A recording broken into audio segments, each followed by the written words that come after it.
श्रीमद् भागवत महापुराण एकादश स्कंध 23वां अध्याय। इस अध्याय के अंतर्गत आज आप सुनेंगे एक तितिक्षु ब्राह्मण का इतिहास। श्री सुखदेव जी कहते हैं, हे परीक्षित, वास्तव में भगवान की लीला कथा ही श्रवण करने योग्य है। वे ही प्रेम और मुक्ति के दाता हैं। जब उनके परम प्रेमी भक्त उद्धव जी ने इस प्रकार प्रार्थना की, तब यदुवंश विभूषित श्री भगवान ने उनके प्रश्न की प्रशंसा करके उनके इस प्रकार कहा। भगवान श्री कृष्ण ने कहा, देवगुरु बृहस्पति के शिष्य हे उद्धव जी, इस संसार में प्रायः ऐसे संत पुरुष नहीं मिलते जो दुर्जनों की कटु वाणी से बिदे हुए अपने हृदय को संभाल सकें। मनुष्य का हृदय मर्मभेदी बाणों से बिधने पर भी उतनी पीड़ा का अनुभव नहीं करता जितनी पीड़ा उसे दुष्ट जनों के मर्मांतक एवं कठोर वाग्बाण पहुंचाते हैं। हे उद्धव जी, इस विषय में महात्मा लोग एक बड़ा पवित्र प्राचीन इतिहास कहा करते हैं। मैं वही तुम्हें सुनाऊंगा, तुम मन लगाकर उसे सुनो। एक बड़े भिक्षुक को दुष्टों ने बहुत सताया था।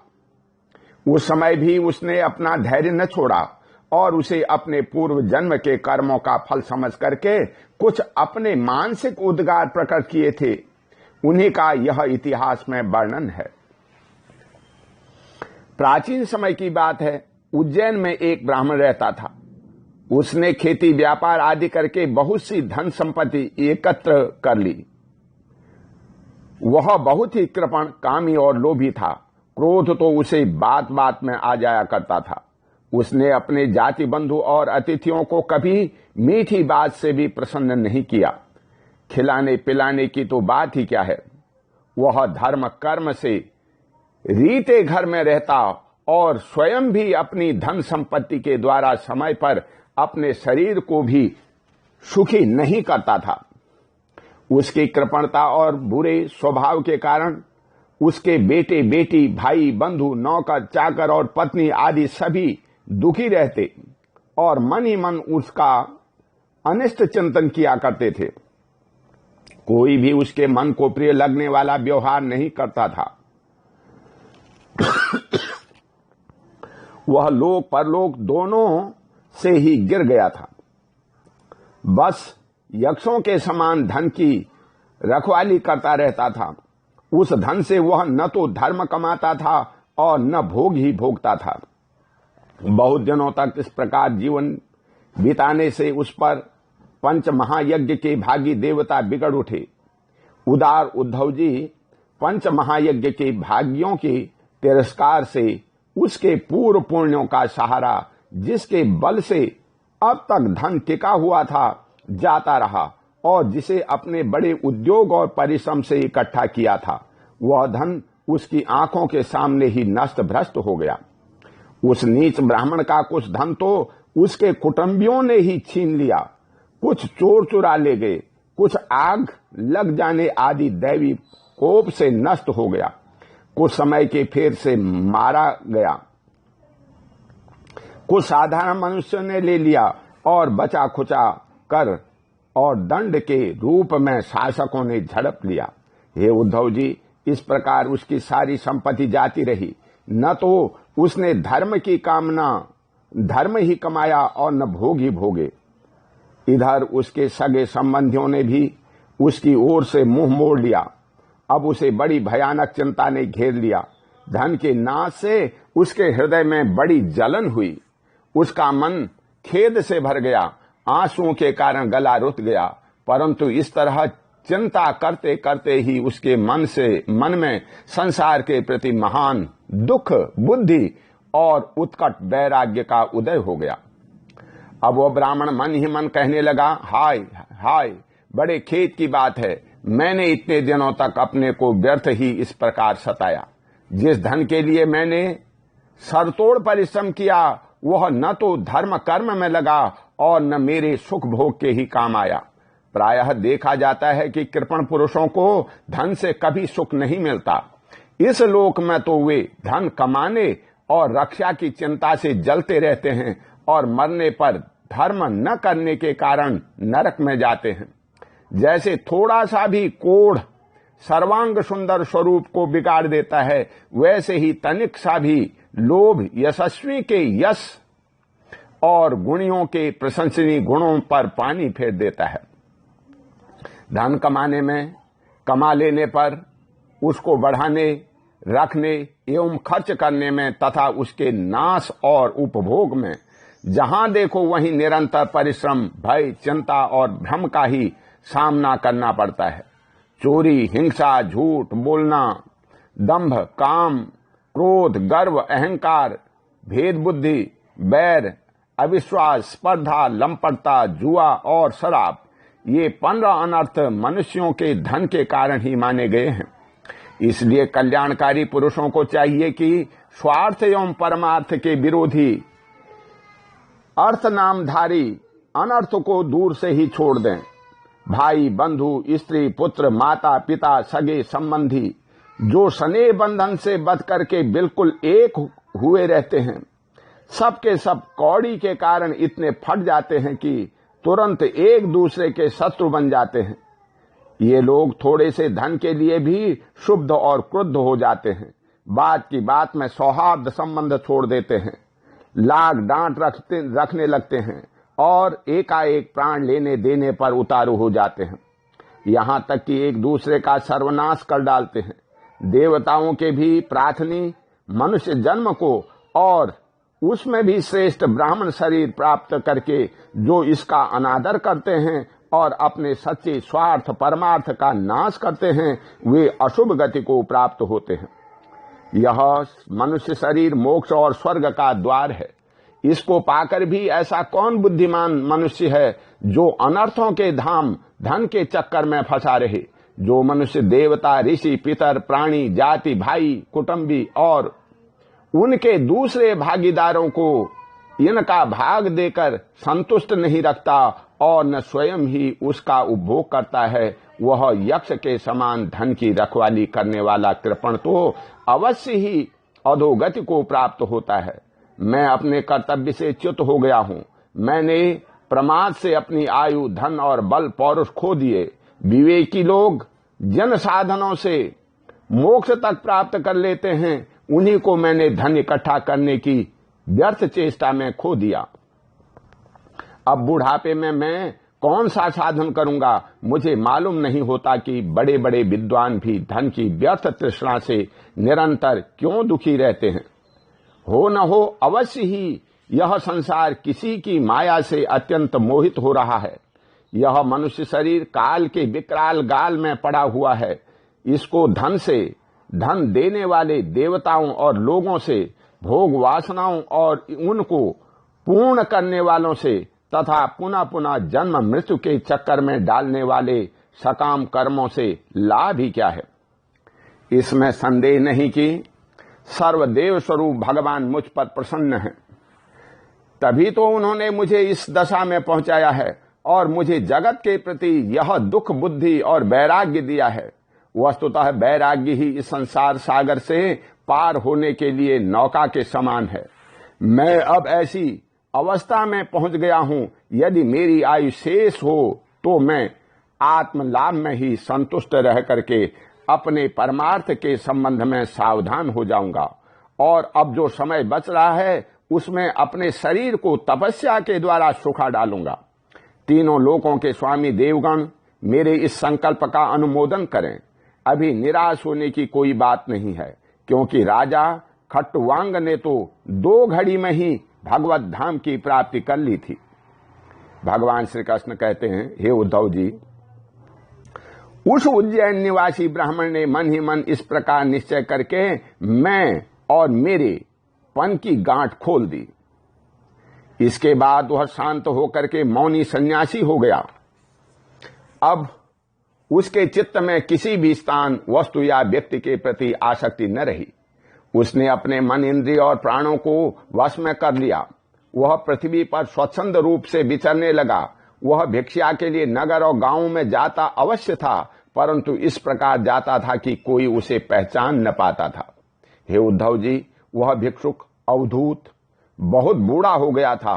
दुष्ट उसे देखते ही टूट पड़ते और तरह तरह से उसका तिरस्कार करके उसे तंग करते।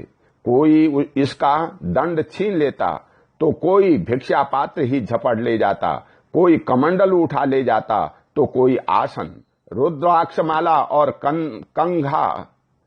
कंथा ही लेकर के भाग जाता। कोई तो उसकी लंगोटी और वस्त्र को ही इधर उधर डाल देते।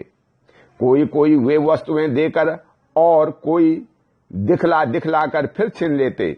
जब वह अवधूत मधुकरी मांग कर लाता और बाहर नदी तट पर भोजन करने बैठता तो पापी लोग कभी उसके सिर पर मूत देते तो कभी थूक देते। वे लोग उस मौनी अवधूत को तरह तरह से बोलने के लिए विवश करते और जब वह इस पर भी न बोलता तो उसे पीटते।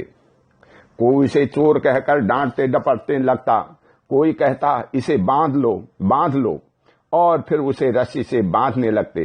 कोई उसका तिरस्कार करके इस प्रकार ताना कसते कि देखो देखो, अब इस कृपण ने धर्म का ढोंग रचा है, धन संपत्ति जाती रही, स्त्री पुत्रों ने घर से निकाल दिया, तब इसने भीख मांगने का रोजगार लिया है। अहो देखो तो सही, यह मोटा तगड़ा भिखारी धैर्य से बड़े भारी पर्वत के समान है। यह मौन रहकर अपना काम बनाना चाहता है। सचमुच यह बगुले से भी बढ़कर ढोंगी और दृढ़ निश्चयी है।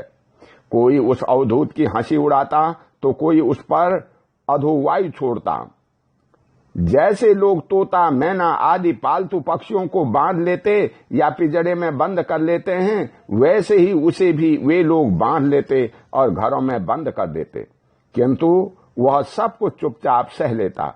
उसे कभी ज्वर आदि के कारण दैहिक पीड़ा सहनी पड़ती, कभी गर्मी सर्दी आदि से दैवी कष्ट उठाना पड़ता और कभी दुर्जन लोग अपमान आदि के द्वारा उसे भौतिक पीड़ा पहुंचाते। परंतु भिक्षुक के मन में इससे कोई विकार न होता। वो समझता कि यह सब मेरे पूर्व जन्म के कर्मों का फल है और इसे मुझे अवश्य भोगना पड़ेगा। यद्यपि नीच मनुष्य तरह तरह के तिरस्कार करके उसे उसके धर्म से गिराने की चेष्टा किया करते, फिर भी वह बड़ी दृढ़ता से अपने धर्म में स्थिर रहता और सात्विक धैर्य का आश्रय लेकर कभी कभी इसे उद्गार प्रकट किया करता। ब्राह्मण कहता, मेरे सुख अथवा दुख का कारण न तो मनुष्य है, न देवता है, न शरीर है और न ग्रह, कर्म एवं काल आदि ही है। श्रुतियां और महात्मा जन मन को ही इसका परम कारण बताते हैं और मन ही इस सारे संसार चक्र को चला रहा है। सचमुच यह मन बहुत बलवान है। इसी ने विषयों, उनके कारण गुणों और उनसे संबंध रखने वाली वृत्तियों की सृष्टि की है। इन वृत्तियों के अनुसार ही सात्विक, राजस और तामस अनेकों प्रकार के कर्म होते हैं और कर्मों के अनुसार ही जीव की विविध गतियां होती हैं। मन ही समस्त चेष्टाएं करता है। इसके साथ रहने पर ही आत्मा निष्क्रिय ही है। वह ज्ञान शक्ति प्रधान है, मुझ जीव का सनातन सखा है और अपने अलुप्त ज्ञान से सब कुछ देखता रहता है। मन के द्वारा ही उसकी अभिव्यक्ति होती है। जब वह मन को स्वीकार करके उसके द्वारा विषयों का भोक्ता बन बैठता है, तब कर्मों के साथ आसक्ति होने के कारण वह उससे बच जाता है। दान, अपने धर्म का पालन, नियम, यम, वेदाध्ययन, सत्कर्म और ब्रह्मचर्य आदि श्रेष्ठ व्रत, इन सब का अंतिम फल यही है कि मन एकाग्र हो जाए, भगवान में लग जाए। मन का समाहित हो जाना ही परम योग है। जिसका मन शांत और समाहित है, उसे दान और समस्त सत्कर्मों का फल प्राप्त हो चुका है। अब इससे कुछ लेना बाकी नहीं है। और जिसका मन चंचल है अथवा आलस्य से अभिभूत हो रहा है, उसको इन दानादि शुभ कर्मों से अब तक कोई लाभ नहीं हुआ। सभी इंद्रियां मन के वश में हैं। मन किसी भी इंद्रिय के वश में नहीं है।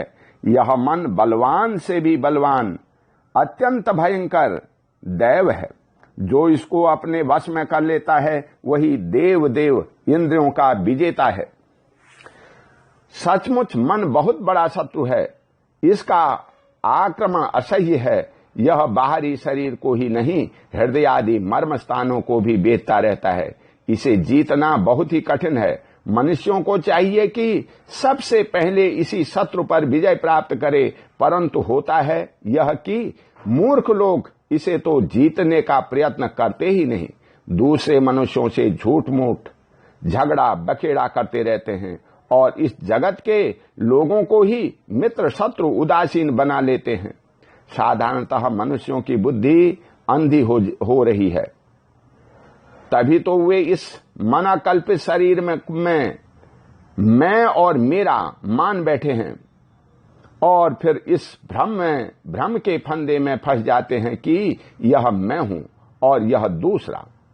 इसका परिणाम यह होता है कि वे इस अत्यंत अज्ञानांधकार में ही भटकते रहते हैं।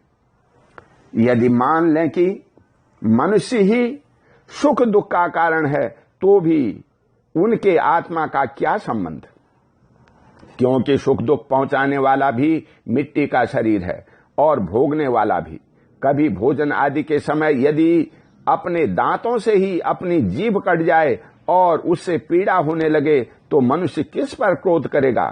यदि ऐसा मान लें कि देवता ही दुख के कारण हैं, तो भी इस दुख से आत्मा की क्या हानि, क्योंकि यदि दुख के कारण देवता हैं तो इंद्रियाभिमानी देवताओं के रूप में उनके भोक्ता भी तो वे ही हैं, और देवता सभी शरीरों में एक हैं। जो देवता एक शरीर में है वे ही दूसरे में भी है। ऐसी दशा में यदि अपने ही शरीर के किसी एक अंग से दूसरे अंग को चोट लग जाए तो भला किस पर क्रोध किया जाएगा। यदि ऐसा माने कि आत्मा ही सुख दुख का कारण है, तो वह तो अपना आप ही है, कोई दूसरा नहीं, क्योंकि आत्मा से भिन्न कुछ और है ही नहीं। यदि दूसरा कुछ प्रतीत होता है तो वह मिथ्या है, इसलिए न सुख है न दुख, फिर क्रोध कैसा। क्रोध का निमित्त ही क्या। यदि ग्रहों को सुख दुख का निमित्त माने तो उनसे भी अजन्मा आत्मा की क्या हानि। उसका प्रभाव भी जन्म मृत्युशील शरीर पर ही होता है। ग्रहों की पीड़ा तो उनका प्रभाव ग्रहण करने वाले शरीर को ही होती है, और आत्मा इन ग्रहों और शरीरों से सर्वथा परे है। तब भला वह किस पर क्रोध करे। यदि कर्मों को ही सुख दुख का कारण माने तो उनसे आत्मा का क्या प्रयोजन, क्योंकि वे तो एक पदार्थ के जड़ और चेतन उभय रूप होने पर ही हो सकते हैं। जो वस्तु विकार युक्त और अपना हिताहित जानने वाली होती है उसी से कर्म हो सकते हैं। अतः वह विकार युक्त होने के कारण जड़ होनी चाहिए और हिताहित का ज्ञान रखने के कारण चेतन। किंतु देह तो अचेतन है और उसमें पक्षी रूप से रहने वाला आत्मा सर्वथा निर्विकार और साक्षी मात्र है। इस प्रकार कर्मों का तो कोई आधार ही सिद्ध नहीं होता, फिर क्रोध किस पर करें। यदि ऐसा माने कि काल ही सुख दुख का कारण है तो आत्मा पर इसका क्या प्रभाव, क्योंकि काल तो आत्मस्वरूप ही है। जैसे आग आग को नहीं जला सकती और बर्फ बर्फ को नहीं गला सकता, वैसे ही आत्मस्वरूप काल अपने आत्मा को ही सुख दुख नहीं पहुंचा सकता। फिर किस पर क्रोध किया जाए। आत्मा शीत उष्ण सुख दुख आदि द्वंद्वों से सर्वथा अतीत है। आत्मा प्रकृति के स्वरूप धर्म कार्य लेस संबंध और गंध से ही रहित है। उसे कभी कहीं किसी के द्वारा किसी भी प्रकार से द्वंद्व का स्पर्श ही नहीं होता। वह तो जन्म मृत्यु के चक्र में भटकने वाले अहंकार को ही होता है। जो इस बात को जान लेता है वह फिर किसी भी भय से निमित्त से भयभीत नहीं होता। बड़े बड़े प्राचीन ऋषि मुनियों ने इस परमात्मा निष्ठा का आश्रय ग्रहण किया है। मैं भी उसी का आश्रय ग्रहण करूंगा और मुक्ति तथा प्रेम के दाता भगवान के चरण कमलों की सेवा के द्वारा ही इस तुरंत अज्ञान सागर को अनायासी पार कर दूंगा। भगवान श्री कृष्ण कहते हैं, हे उद्धव जी, उस ब्राह्मण का धन क्या नष्ट हुआ, उसका सारा क्लेश ही दूर हो गया। अब वह संन्यास से विरक्त हो गया था और संन्यास लेकर पृथ्वी में स्वच्छंद विचर रहा था।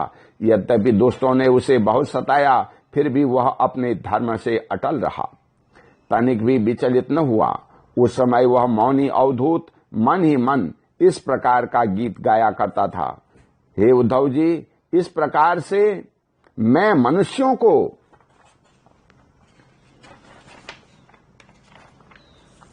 कोई दूसरा सुख या दुख नहीं देता, यह तो उसके चित्त का भ्रम मात्र है। यह सारा संसार और इसके भीतर मित्र, उदासीन और शत्रु के भेद अज्ञान कल्पित हैं। इसलिए प्यारे उद्धव, अपनी वृत्तियों को मुझ में तन्मय कर दो और इस प्रकार अपनी सारी शक्ति लगाकर मन को बस में कर लो और फिर मुझ में ही नित्य युक्त होकर के स्थित हो जाओ। बस सारे योग साधन का इतना ही सार संग्रह है। यह भिक्षुक का गीत क्या है? मूर्तिमान ब्रह्म ज्ञान निष्ठा ही है। जो पुरुष एकाग्र चित्त से इसे सुनता, सुनाता और धारण करता है, वह कभी दुख, सुख आदि द्वंद्वों के बस में नहीं होता। इनके बीच में भी वह सिंह के समान दहाड़ता रहता है। ओम शांति। बोले श्री कृष्ण भगवान की जय।